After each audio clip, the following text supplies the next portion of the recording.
Box office దగ్గర mass మహారాజా రవితేజ నటించిన latest movie ఇరుముడి weekend లో ఎక్స్ట్రాడినరీ కలెక్షన్లను సొంతం చేసుకుని అన్ని చోట్ల మెంటల్ మాస్ ర్యాంపేజ్ ను చూపించి దుమ్ము దుమారం లేపింది. కాగా సినిమా వీకెండ్ లో వీర విహారం చేసిన తర్వాత వర్కింగ్ డే లో అడుగు పెట్టగా సోమవారం రోజున మార్నింగ్ అవర్స్ లోనే ఊహకందని ర్యాంపేజ్ ను చూపెడుతూ దూసుకుపోతున్న ఈ సినిమా తెలుగు రాష్ట్రాలతో పాటు ఇండియాలో one of the biggest pre bookings ను వర్కింగ్ డే కి గాను సొంతం చేసుకుంటూ దూసుకుపోతూ ఉంది. కాగా సినిమా బాక్సాఫీస్ దగ్గర ప్రతి గంట బుక్ మై షోలో 20,000కు పైగా టికెట్ సేల్స్ ను సొంతం చేసుకుంటూ ఉండటం మామూలు విషయం కాదనే చెప్పాలి. ఈ రేంజ్ లో ఊచకోతకొస్తుందని అయితే ఎవ్వరూ ఎక్స్పెక్ట్ చేయలేదు. ఎంత పాజిటివ్ రెస్పాన్స్ ఉన్నా వీకెండ్ తర్వాత వర్కింగ్ డే కు డ్రాప్స్ అనేవి కామన్. కానీ ఇరుముడి సినిమా విషయానికి వచ్చేసరికి బుక్ మై షోలో ప్రతి గంట 23,000కు పైగా టికెట్ సేల్స్ ను సొంతం చేసుకుని ఈ సినిమా ఆల్ టైమ్ రికార్డును నమోదు చేయబోతుందని చెప్పవచ్చు. కొన్ని పెద్ద సినిమాలకు మాత్రమే వర్కింగ్ డే లో ఇలాంటి బుకింగ్స్ జరుగుతాయి. అయినా కానీ ఏ సినిమా కూడా ఈ రేంజ్ లో అయితే బుకింగ్స్ ను ఇంత మార్జిన్ తో సొంతం చేసుకుని ఉండదు. కానీ ఇరుముడి సినిమా మీడియం బడ్జెట్ మూవీస్ లో one of the biggest bookings ను వర్కింగ్ డే లో సొంతం చేసుకుంటూ దూసుకుపోతూ ఉంది.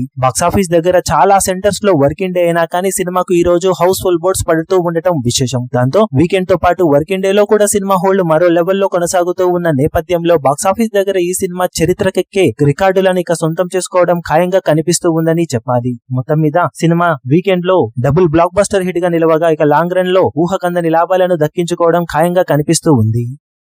ఈ వీడియో మీకు నచ్చినట్లయితే లైక్ చేయండి, షేర్ చేయండి, ఛానల్ ను సబ్స్క్రైబ్ చేయడం మాత్రం మరవకండి. ఏ చిన్న అప్డేట్ ను మిస్ అవ్వకూడదు అనుకుంటే బెల్ ఐకాన్ ను ప్రెస్ చేయండి.